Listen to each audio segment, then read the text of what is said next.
All right. Hello again, adventurers, and welcome to another exciting episode of D&D Deep Dive, the show where we dive deep into classes, subclasses, and other features of 5th edition Dungeons & Dragons to help you get the most out of your choices. So, today, we are going to be continuing with the races in the PHB by looking at the Tiefling. Real quick, hold on. Surprisingly enough, much easier to speak when you are lubricated correctly. So, really quick refresher on how races work in 5th edition. You choose a race when you're picking, or when you're creating your character at character creation, and your race will do a couple things that every single race has. Every single race will have some sort of ability scoring increase. They will tell you age, alignment, size, and speed of your chosen race, and they will also some races will tell you whether or not you have dark vision. After that, there are race specific traits that only your race has. And those are the things that, with a few rare exceptions, one of them, what we talked about today, a lot of people just kind of ignore the racial traits, aside from like one or two really big ones.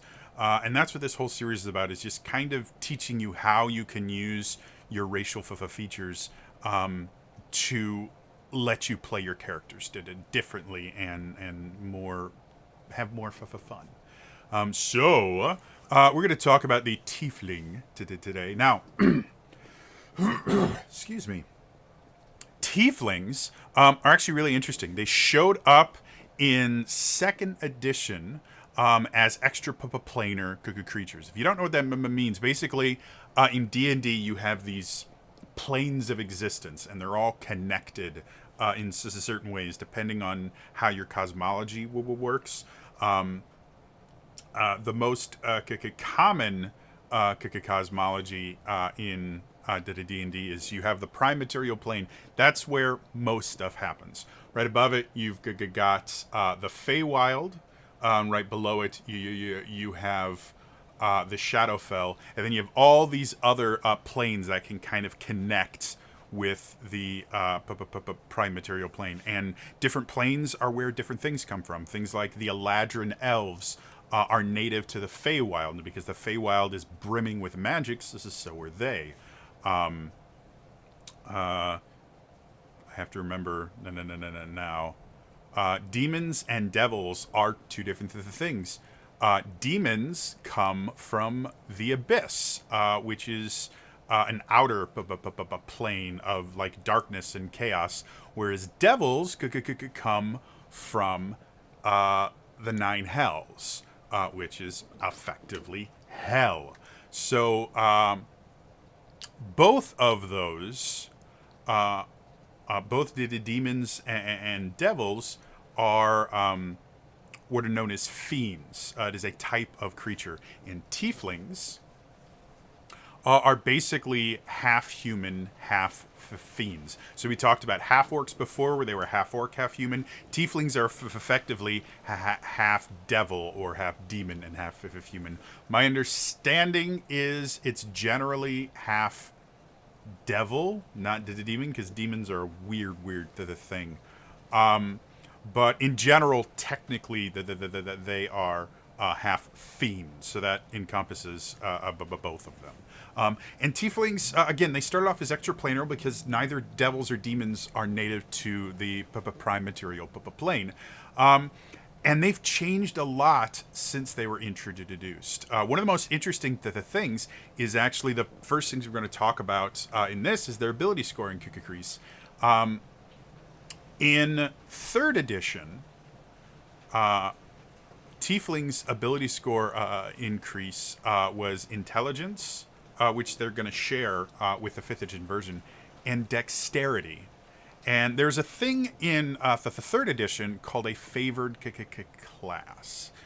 Basically, the way it worked is in third edition, multi-classing was really important. You really couldn't play a single class all the way up to level to the 20. After about level 10 or the 30, you simply stopped gaining abilities for that class. You could still level up, and things like your basic attack bonus and your hit points would continue to go up, but you wouldn't learn any new abilities. So in third edition, you basically had to multi-class. There were classes in the third edition called prestige classes that you could only take through multi-classing. And in order to take them, you had to multi-class in a very specific way, because you had to have, depending on the prestige class, you had to have specific feats, specific skills. Sometimes you had to have specific spells you could cast. Your attack bonus sometimes had to be a certain thing. So generally, if you were going for a prestige class, you would multi-class in your prestige class between about 7 and to the 10. But in order to try and balance the fact that theoretically in third edition, you could literally, every time you leveled up, you chose what class you were going to level into, very similar to fifth edition. And so to avoid people from just dipping into all these different classes to create these really broken characters, which, but by the way, happened all the time in the third edition. It was the min-maxers' paradise. So it didn't work. You would get an XP, an experience penalty, if your classes were too far apart. So if they were, I believe, if they were more than 2 levels up apart, you would earn less experience, which is rough. That would mean you would be, first of all, you would already be a little limited, because while your other friends, if you have a wizard that's level 5 and you're a level 3 fighter and 2 wizard, well, you've got the basic attack bonus of a level 3 fighter, and the spells of a level 2 wizard, meaning you can't hit as much as that, and you can't cast as good as spells, even though you're technically the same level. Adding in an experience points penalty, you were kind of screwed. And you had to work really, really hard to level up that secondary class to the point where you were more even. Now, one of the ways to get around that was by choosing a favored class. Every race had a favored class where it wouldn't count. It didn't matter what level that class was. It wouldn't force you into an experience points penalty. So for Tieflings, their favored class was Rogue, because they had intelligence and the dexterity, and intelligence wasn't quite as necessary for rogues in third edition as it is for fifth edition, because perception is what you use to you actually had a find traps skill, as opposed to just having a general investigation. You had a skill for everything. It was annoying. However, when we go to the fifth edition Tiefling, again, the ability score increase is they get their intelligence score increased by 1, and their charisma score increased by 2. So Tieflings went from being a class that was really, really tailored towards rogues, specifically things like wow, my brain is just not working right now. I cannot even remember the rogue subclass that I need to. Arcane Trickster, there we go. Dear Lord. They were very much kind of suited for like an Arcane Trickster or like a Rogue Wizard multi-class, the things like that. And now they are much more aligned with just casters in general. Having both an intelligence and a charisma score increase means you can go wizard or artificer route, or you can go sorcerer or warlock. Tiefling warlocks are super powerful, especially fiend pact warlocks, because tieflings are already part fiend. Having a pact with a fiend can kind of thematically just kind of work. Maybe your pact is with the demon or the devil that you're it'd be more likely a devil that your family generations ago made a deal with for more power, which is what turned them into to tieflings. You know, things like that. So, fourth edition is where the charisma change went, and in fourth edition, tiefling warlocks were super popular. They were kind of a standard class, standard pre-built combination you would find everywhere. So, as I mentioned before, tieflings, just like half orcs, are do not have sub races, so their ability score increase is just all there. And if we are looking for the quote unquote perfect class for the tiefling, we already talked about warlocks and sorcerers are super common, and you can have a ton of fun playing them. As I mentioned before, you can also go wizard or artificer and have just as much fun, because just that one +1 to your intelligence means you can start at a 16 intelligence with the standard array, which is generally the highest you're going to get at level 1 anyway. It doesn't matter that you don't get a +2 to it. And then you can use your 14 for your charisma to have 16 intelligence, 16 charisma, and just be a very charismatic wizard, or you can lowball your charisma and still, like, you could put an 8 in your charisma, but because you get the +2, you won't have a negative modifier to it. So you can go, really any caster works relatively well. You can also go the more traditional route and go or the 3E route and go for a tiefling rogue. You're not going to get the innate bonus to dexterity, but we've talked before about the idea of going with a class where your primary attribute is not something you get a bonus to is actually not that hard in 5th edition. You won't have your +3 to that skill until level 4 at the earliest, but also at level 4, instead of just taking an ability score improvement, you can take a feat that improves that stat plus gives you extra stuff to make your character that much more unique. And again, at lower levels, you're looking at literally just a 1 point difference in your attack roll, and at lower levels, you're going up against creatures with an AC of like 10 or 13. They're generally not that hard to hit that low. So it's not nearly as bad as you want. And because of the intelligence, it helps being able to investigate and find your own traps. But in addition to that, if you go for something like the Inquisitive or the Mastermind, both of those classes we talked about before on here, where they are much more built around getting information and the things like that. And if you use, I think it's actually the Mastermind, am I thinking?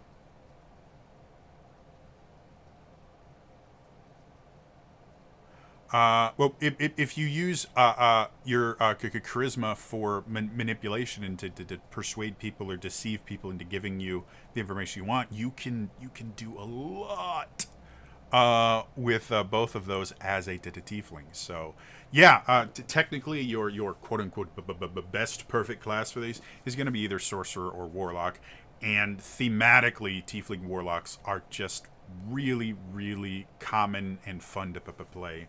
But don't feel bad about going wizard or artificer, or even going into something like rogue, or if you wanted to be a fighter and use your intelligence to become an eldritch and a knight, that could be a lot of fun. Yeah, and to be perfectly honest, a decent charisma score is good for any class because role playing is going to happen. So having extra charisma is going to help you when you don't, when you want to get something without having to fight for it. So, age. So age, alignment, size, speed. Age They mature at the same rate as humans, but live a few years longer. They don't give a specific number of years because it's not that big a deal. Tieflings are just humans with some infernal DNA mixed in there. So they're almost identical. Alignment we don't care about anymore. Even when 5th edition first launched, it was just a guideline. People made a huge stink about it about a year ago, and now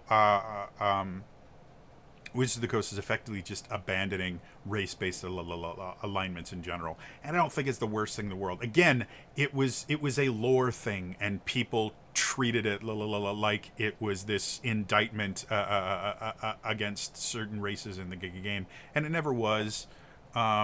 And it was always just a suggestion to kind of help you at character creation, and yeah. So we don't talk about what the quote unquote alignment is in the player's handbook because it doesn't matter. Pick an alignment you like. Size, you're about the same size and build as humans. You're medium, so again, nothing surprising there. And speed, your base speed is 30 feet. So nothing too crazy about the Tiefling. Compared to like the short races we talked about where they had lower speed and the dwarf that didn't have issues with armor. Tieflings do have dark vision. Both demons and the devils have dark vision, so they're going to have it. And again, I've mentioned this many times before. Dark vision is super useful. It is not the be-all, end-all. By the time you're about level 4 or 5, you probably have multiple ways to deal with getting people dark vision. And at level 1, most of your adventuring packs come with torches. So it's not that big a deal, but it can be very useful in certain situations depending on how you play your character. Especially if your tiefling is going that rogue route that used to be the standard for them. Dark vision is super useful for rogues because they can slink and slunk around in the darkness and not have to worry about having a light give off their position.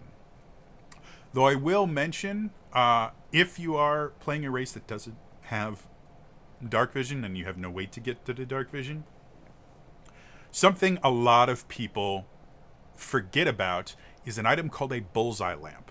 A bullseye lamp is a lamp that has a shutter on it that makes it directional. It's effectively a flashlight. A bullseye lamp is significantly more useful than a torch if you're trying to be sneaky, because you can open it just enough to provide illumination for you to see in the direction you want, but not large enough that you are creating massive amounts of light. Now, you're still creating light. People are still going to be able to see the light in reflecting off walls and things like that. But a reflection of light off of a dark rock wall is significantly less noticeable than direct light coming from a torch. So invest in a bullseye lamp. They're not very expensive, and they're super useful to get around the issues that characters without dark vision sometimes face. All right, so let's dive into the actual specifically tiefling traits. The first one you get is called Hellish Resistance. And that is, you get resistance to fire damage. Fire damage is remarkably common in 5th edition. Now, so is ice damage and thunder damage, but for some odd reason, the spells that are most quote-unquote iconic, and a lot of the most quote-unquote iconic creatures in 5th edition use fire damage. Red dragons use fire damage. Fireball does fire damage. So having resistance to fire damage is really useful for a number of reasons. First of all, taking less damage from enemies is useful.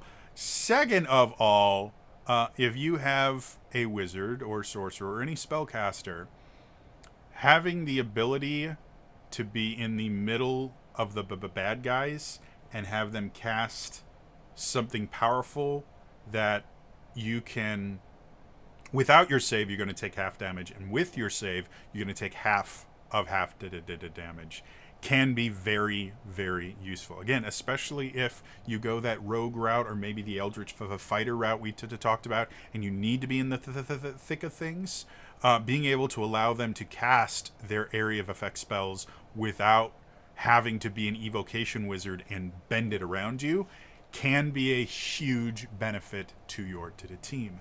The other routes, if you're a rogue, you can get evasion, which allows you to avoid.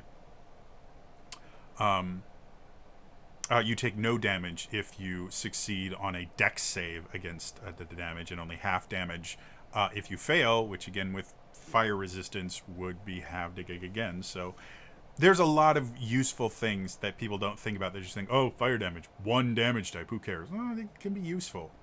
The second ability you get, and this is the one that everyone that chooses a tiefling always uses it, but they only use one thing from it. The trait is called Infernal Legacy, and it actually gives you 3 different things that happen as you reach higher levels. The first thing you get right at level 1 is the Thaumaturgy cantrip. Now, most people ignore the Thaumaturgy cantrip because they just think of it as, oh, it's the cleric's less useful of a version of Prestidigitation, because Prestidigitation can do so many cool things. Thaumaturgy, you can't create stuff out of it. It just, makes weird things. Thaumaturgy is such a fun spell, especially for a charisma-based character that doesn't have a problem with lying. Let me tell you the things that Thaumaturgy does. You manifest a minor wonder, a sign of supernatural power within range. Again, it is tied to divine spellcasting. It is a divine spell. You create one of the following magical effects within range. Your voice booms up to 3 times as loud as normal for a minute. You cause flames to flicker, brighten, dim, or change color for a minute. You cause harmless tremors in the ground for a minute. You create an instantaneous sound that originates from a point of your choice within range, such as a rumble of thunder, the cry of a raven, or ominous whispers. Wow, this is easy for me to say. You instantly cause one unlocked door or window to fly open or slam shut. Or you alter the appearance of your eyes for a minute. And you can actually have up to 3 of those effects happening simultaneously, each one requiring a new casting, which it costs an action to kick a cast. So, and you can dismiss the effects as an action as well. So this isn't concentration; they just happen, and because of that, you have to use an action to make them stop. There are so many useful. There are so many uses for the ability to have the ground quake harmlessly whenever you want. Especially since Thaumaturgy is verbal. Thaumaturgy, the only components it has is verbal. So you don't have to do anything, you just have to speak the words. And if you are a good enough deceiver, you can learn how to disguise those words as regular conversation, or as prayers to your god, and then you could sit there and go, "Oh, mighty Torn, please do not punish these merchants for completely abandoning your servant in his time of need. Please do not use your mighty power to rip this entire village asunder through earthquakes from your mighty voice." And then the ground starts to harmlessly tremor for a minute. "Oh, please, mighty Torm, please don't allow their defiance of your will to end there." And it just continues to tremor. Again, no one's going to get hurt from it, but if you ham it up and then enough, they're going to go, "Ah, I pissed off a god. Here." And there's so many other things, like being able to make your voice louder. Very, very useful if you decide to act in a play, or if you want to scare the crap out of someone. as you all know, I am, or I was, an actor.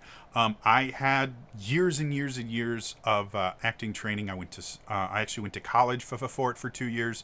I was in the top of my class in college. I regularly, at least in my acting classes, I regularly would get the highest grade on almost all the things we did in there. My character study, scene work, whatever we were doing, I generally was one of the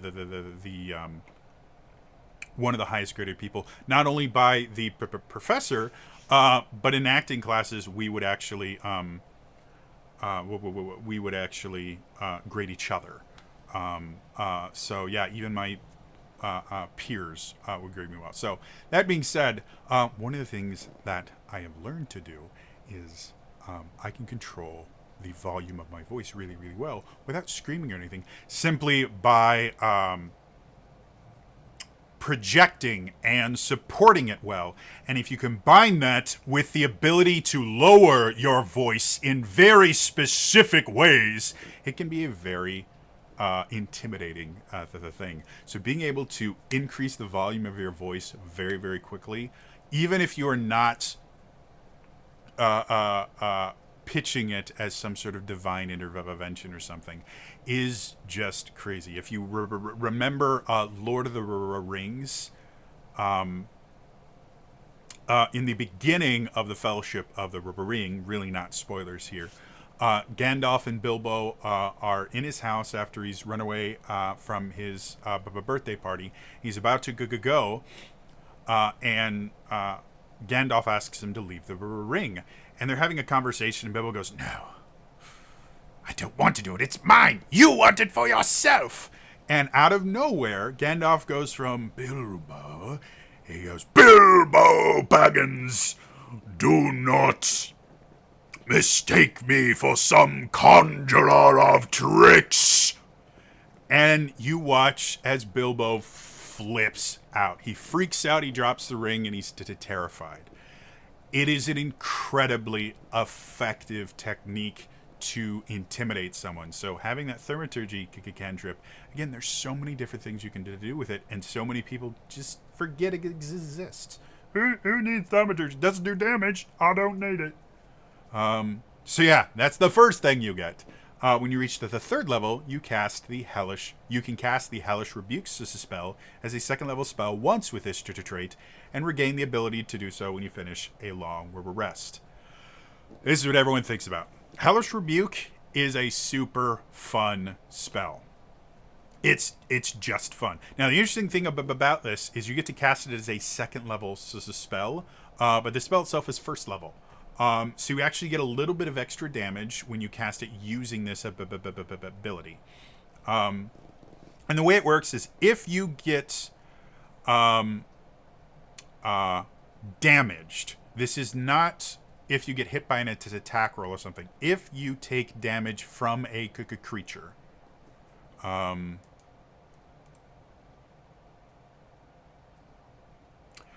so specifically, it's one reaction which you take in response to being damaged by a creature within 60 feet of you that you can see.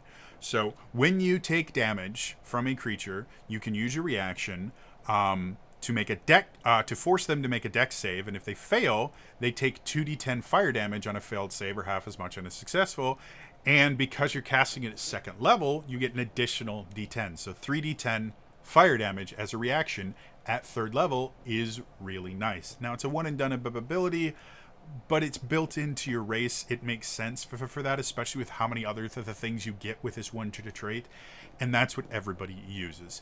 And it's a lot of fun, having them hit you and then your eyes glow with fire and then, or going, "Bitch, please," and like backslapping them, backhanding them with infernal fire. There's so many cool, incredibly fun ways to do it. We talk about action economy all the time. Being able to use your reaction. This technically gives you a chance to use your reaction whenever you take damage, as long as you once per day. And so, because you get to choose when you use it, you can ensure that the right creature is going to get hit by this. So it's really, really useful, and that's the only thing people ever use for this. There's actually one more thing you get, though.